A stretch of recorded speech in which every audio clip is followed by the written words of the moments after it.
Hi everyone, I'm here to do a very short tutorial on entering grades for fall semester 2018. You see that I'm already logged into eWolf, so please don't forget that. Um, you have to enter your grades separately into the eWolf grade portal. You see I'm already logged in. You're going to click on the post final grades section. Just a quick reminder that D2L and this banner interface that we're using to enter the final grades for fall semester 2018 do not communicate.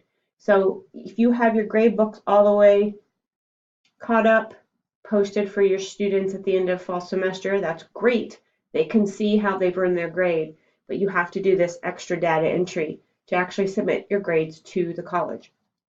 So after you click on Final Grades, the little green icon that we clicked on here, Post Final Grades, it will bring you to this page where you will select Fall 2018, click Submit.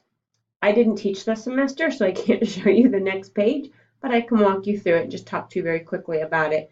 I can pull up my Spring 2019 roster, but there's only 2 students, so I'm not going to do that.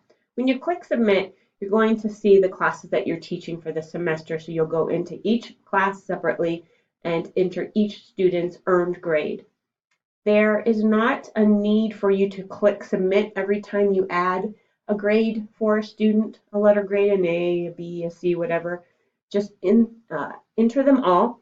They are drop down selections, so you'll have to click the little arrow next to each student's name to choose an A, a B, C, D, or F. And at the very bottom of the screen, when you're done entering all the grades for each student in each course, there is a submit button. But as you enter the grades, the system is refreshing the grade input that you're putting in.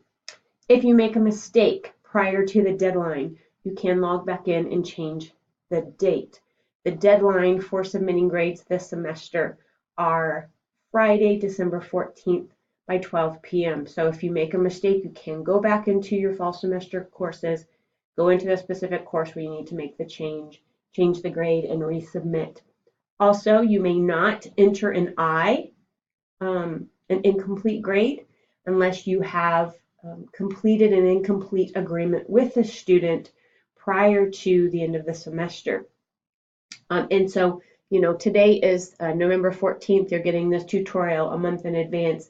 If you need to do an incomplete with a student, you might want to email me or give me a call so we can talk about how students qualify for incompletes. You cannot enter an I when you're doing your final grade submission because that requires that agreement was prepared prior to the day that you're entering grades. All right, so I think that's all I have to say.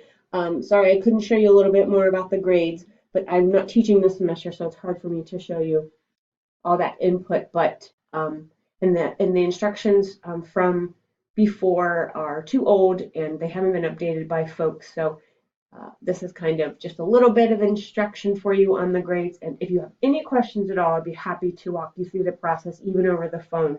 I've entered grades here many times, and so pretty sure that I've described it the way that it looks. All right. Happy end of semester and grade entering, and let me know if you have any questions. Thanks.